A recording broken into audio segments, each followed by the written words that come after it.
परोक्ष रूप से सबका हित करने वाले भगवान हैं और प्रत्यक्ष तथा परोक्ष दोनों रूप से सबका हित करने वाले संत महात्मा हैं। भगवान में एक विलक्षणता और भी है कि वे सब कुछ देकर भी लेने वाले को उसका पता नहीं लगने देते। इस ढंग से देते हैं कि लेने वाला उन वस्तुओं को अपने ही समझने लगता है। यह विलक्षणता एक नंबर में भगवान में है और 2 नंबर में संतों में। भगवान और संत बिना हेतु सबका उपकार करते हैं, किसी हेतु को लेकर नहीं। वे किसी देश, वेश, व्यक्ति, वर्ण, आश्रम, संप्रदाय आदि का पक्षपात न करके स्थावर जंगम रूप मात्र जगत का उपकार करते हैं। ऐसे परम उपकारी भगवान ने कृपा करके मानव जीवन का समय दिया है, सामग्री दी है, समझ दी है और सामर्थ्य दी है। ये चारों चीज़ें भगवान ने केवल जीव मात्र के उद्धार के लिए दी है। समय, सामग्री, समझ और सामर्थ्य, ये चारों सबके पास बराबर नहीं है।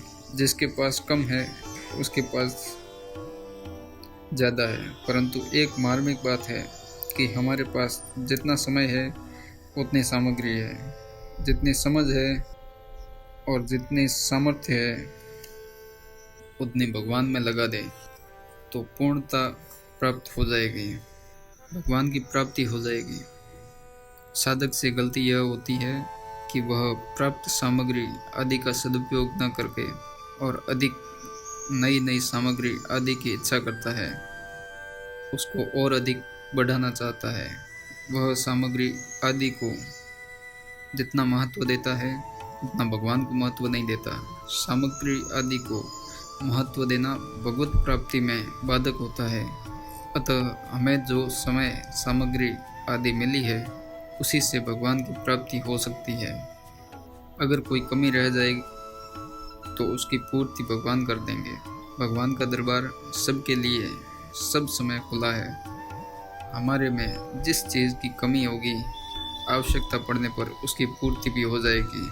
जैसे चलते चलते थक जाते हैं तो बिना कुछ उद्योग किए चुपचाप पड़े पड़े पुनः चलने की शक्ति प्राप्त हो जाती है। यह सबका प्रत्यक्ष अनुभव है। सदुपयोग से शक्ति बढ़ती है और दुरुपयोग से नष्ट होती है। एक शंका होती है कि भगवान ने हमें समय, समझ, सामग्री आदि सब कुछ तो दे दिया, पर स्वतंत्रता क्यों दी? इस स्वतंत्रता का हम सदुपयोग भी कर सकते हैं और दुरुपयोग भी कर सकते हैं, पाप भी कर सकते हैं और पुण्य भी कर सकते हैं, बंधन में भी जा सकते हैं और मुक्ति में भी जा सकते हैं, सब कुछ कर सकते हैं।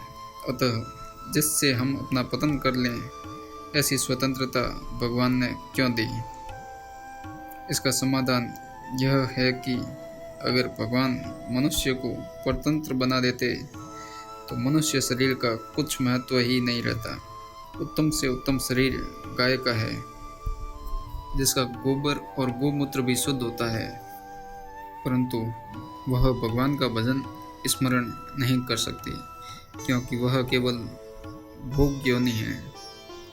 अगर भगवान मनुष्य को स्वतंत्रता नहीं देते तो वह भी सदा के लिए भोग योनि बन जाता, कर्म योनि अर्थात साधन योनि नहीं बनता। भगवान ने स्वतंत्रता दी है अपना कल्याण करने के लिए, परंतु हम अपना कल्याण न करके उस स्वतंत्रता को दूसरे कामों में लगा देते हैं। इस प्रकार भगवान से मिली हुई स्वतंत्रता का दुरुपयोग तो हम करते हैं और उलाहना भगवान को देते हैं कि उन्होंने हमें स्वतंत्रता क्यों दी। अगर भगवान स्वतंत्रता न देते तो हम पुण्य भी कर सकते, अशुभ काम नहीं कर सकते तो शुभ काम भी नहीं कर सकते। स्वतंत्रता मुक्ति के लिए मिली है, बंधन के लिए नहीं। शिवलिंग पूजा करने के लिए होता है, पर उससे कोई अपना सिर फोड़ ले तो भगवान शंकर क्या करें? इसलिए भगवान ने कृपा करके हमें जो स्वतंत्रता दी है उसका उपयोग करना हमारा कर्तव्य है। कोई कैसा ही प्राणी क्यों न हो, उसको भगवान ने मुक्ति का पूरा अवसर दिया है। मनुष्य को भगवान ने दो चीज़ें दी हैं, भोग के लिए कर्म सामग्री और मोक्ष के लिए विवेक।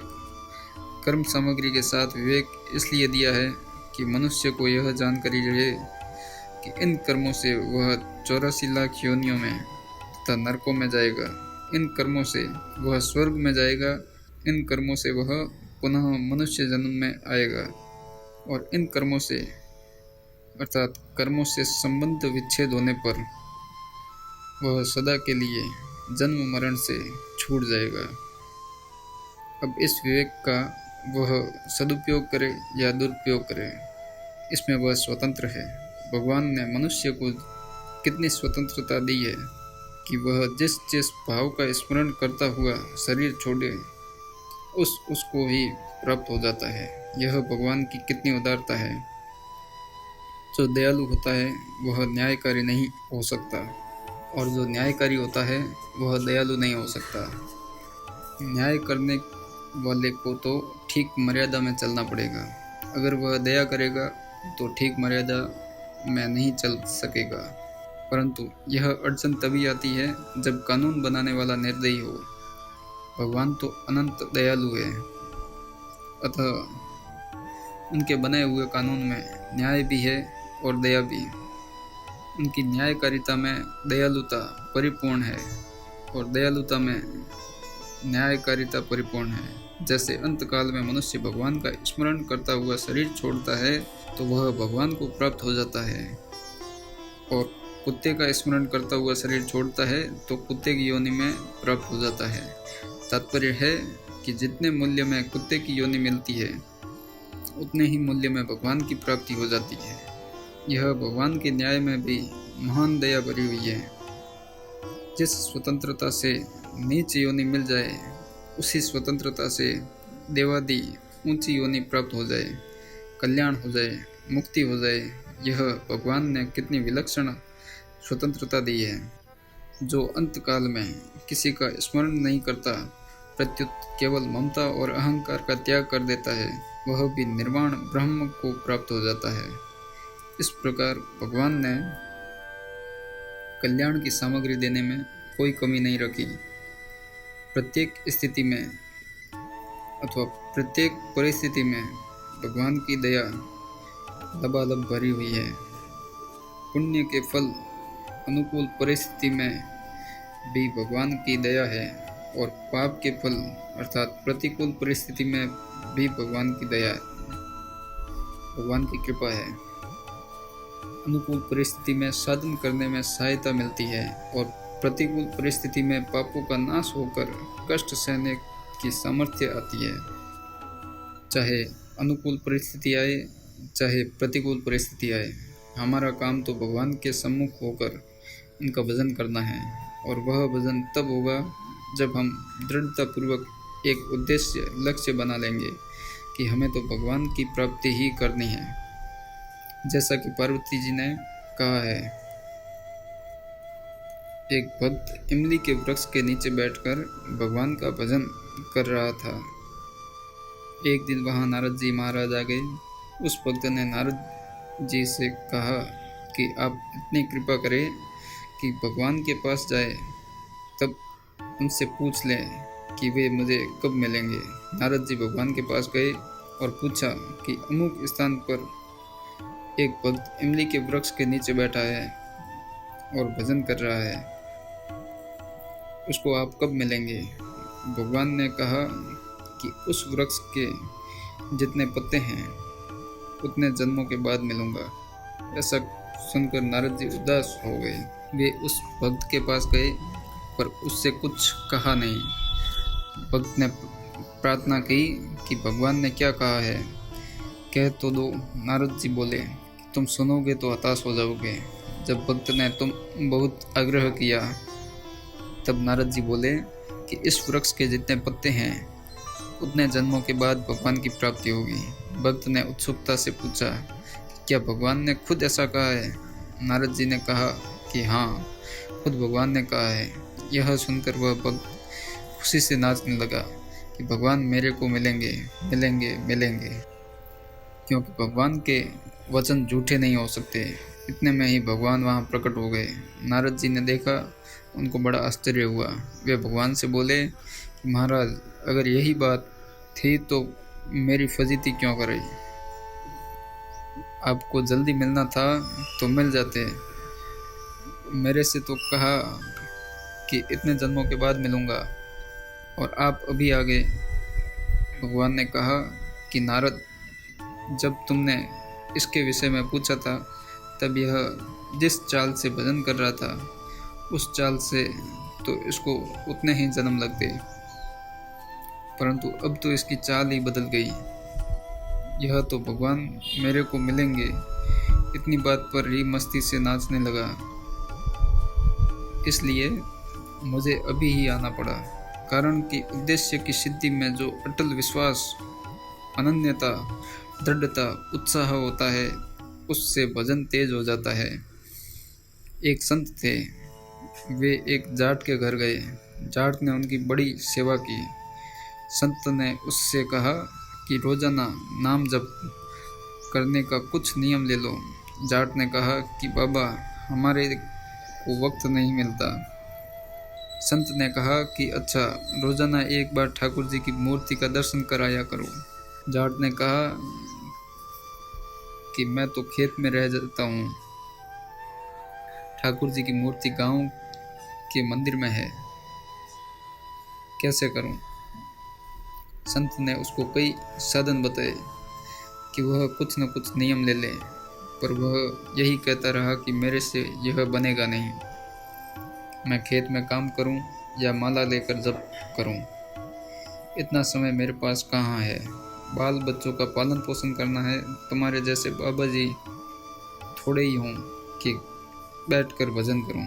संत ने कहा कि अच्छा, तुम क्या कर सकता है? जाट बोला कि हमारे पड़ोस में एक कुम्हार रहता है, उसके साथ मेरी मित्रता है। खेत भी पास पास में है और घर भी पास पास में है। रोजाना नियम से एक बार उसको देख लिया करूँगा। संत ने कहा कि ठीक है, उसको देखे बिना भोजन मत करना। जाट ने स्वीकार कर लिया।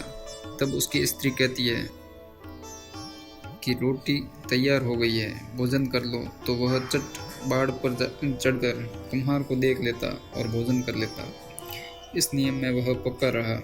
एक दिन जाट को खेत में जल्दी जाना था, इसलिए भोजन जल्दी तैयार कर लिया। उसने बाड़ पर चढ़कर देखा तो कुम्हार नहीं दिखा। पूछने पर पता लगा कि वह तो मिट्टी खोदने बाहर गया है। जाट बोला कि कहाँ मर गया, कम से कम देख तो लेता। अब जाट उसको देखने के लिए तेजी से भागा। उधर कुम्हार को मिट्टी खोदते खोदते एक हांडी मिल गई, जिसमें तरह तरह के रत्न, सरफियाँ भरी हुई थी। उसके मन में आया कि कोई देख लेगा तो मुश्किल हो जाएगी। तब वह देखने के लिए ऊपर चढ़ा तो सामने वह जाट आ गया। कुम्हार को देखते ही जाट वापस भागा तो कुम्हार ने समझा उसने वह हांडी देख ली है और अब वह आफत पैदा करेगा। कुम्हार ने आवाज़ लगाई कि अरे जा मत, जा मत। जाट बोला कि बस देख लिया, देख लिया। कुम्हार बोला कि अच्छा, देख लिया तो आधा तेरा आधा मेरा, पर किसी से कहना मत। जाट वापस आया तो उसको धन मिल गया। उसके मन में विचार आया कि संत से अपना मनचाहा नियम लेने में इतनी बात है, अगर सदा उनकी आज्ञा का पालन करूं तो कितना लाभ है। ऐसा विचार करके वह जाट और उसका मित्र कुम्हार दोनों ही भगवान के भक्त बन गए। तात्पर्य यह है कि हम दृढ़ता से अपना एक उद्देश्य बना ले कि चाहे जो हो जाए, हमें तो भगवान की तरफ चलना है, भगवान का भजन करना है। उद्देश्य बनाने की अपेक्षा भी उद्देश्य को पहचान ले, कारण कि उद्देश्य पहले बना है, मनुष्य जन्म पीछे मिला है। मनुष्य जन्म केवल भगवत प्राप्ति के लिए ही मिला है। इस उद्देश्य को पहचान ले, संदेह रहित मान ले, तो फिर भजन अपने आप होगा। हम बद्री नारायण जाते हैं तो रास्ते में बढ़िया से बढ़िया जगह आ जाए तो भी वहाँ ज़्यादा नहीं टिकते। और घटिया से घटिया जगह आ जाए तो भी जाना बंद नहीं करते। हमारी चाल वैसी ही रहती है। खराब से खराब रास्ता आ जाए, चढ़ाई आ जाए, तेज धूप पड़ने लगे, पसीना आने लगे, तो भी हम चलते रहते हैं। और आगे बढ़िया रास्ता आ जाए, जंगल से पुष्पों की सुगंध आने लगे, बादलों की छाया हो जाए, ठंडी हवा चलने लगे, तो भी हम चलते रहते हैं।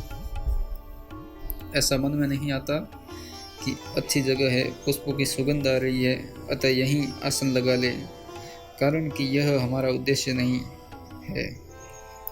जगह अच्छी हो या गंदी, ये सब तो मार्ग की बातें हैं। हमें तो बद्रीनारायण जाना है।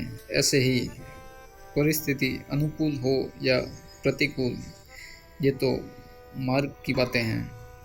हमें तो भगवान की प्राप्ति करनी है, कैसी ही परिस्थिति क्यों न आए। हमारे भजन में कमी नहीं आनी चाहिए। अगर इस प्रकार हमारा उद्देश्य दृढ़ रहे तो उसकी सिद्धि भगवान की कृपा से शीघ्र हो जाएगी। सिद्धि करने में हमारे को जोर नहीं पड़ेगा। भगवान ने अपनी ओर से कृपा करने में कोई कमी नहीं रखी है। जैसे बछड़ा एक स्तन से ही दूध पीता है, पर भगवान ने गाय को 4 स्तन दिए हैं। ऐसे ही भगवान चारों तरफ से हमारे पर कृपा कर रहे हैं। हमें तो निमित्त मात्र बनना है। भगवान अर्जुन से कहते हैं, ये सभी मेरे द्वारा पहले से ही मारे हुए हैं। हे सव्यसाचिन, तुम निमित्त मात्र बन जाओ तथा मेरे द्वारा मारे हुए सूरवीरों को तुम मारो। तुम व्यथा मत करो और युद्ध करो। युद्ध में तुम निसंदेह बैरियों को जीतोगे। अर्जुन के सामने युद्ध था, इसलिए भगवान उनसे कहते हैं कि तुम निमित्त मात्र बनकर युद्ध करो, तुम्हारी विजय होगी। ऐसे ही हमारे सामने साधन है, अतः हम भी निमित्त मात्र बनकर साधन करें तो संसार पर हमारी विजय हो जाएगी। संसार में राग, आसक्ति, कामना न करे, सावधान रहे, यही निमित्त मात्र बनना है। भगवान अर्जुन से कहते हैं कि ये सभी सूरवीर मेरे द्वारा पहले से ही मारे हुए हैं। ऐसे ही ये राग आदि भी पहले से ही मारे हुए हैं, सता रहित है। इनको हमने ही सता दी है। संसार नित्य निवृत्त है, नास्तो विद्यते भावः, और परमात्मा नित्य प्राप्त है, ना भावो विद्यते सतः। नित्य निवृत्त की ही निवृत्ति करनी है और नित्य प्राप्त की ही प्राप्ति करनी है। ओम नमो भगवते वासुदेवाय नमः।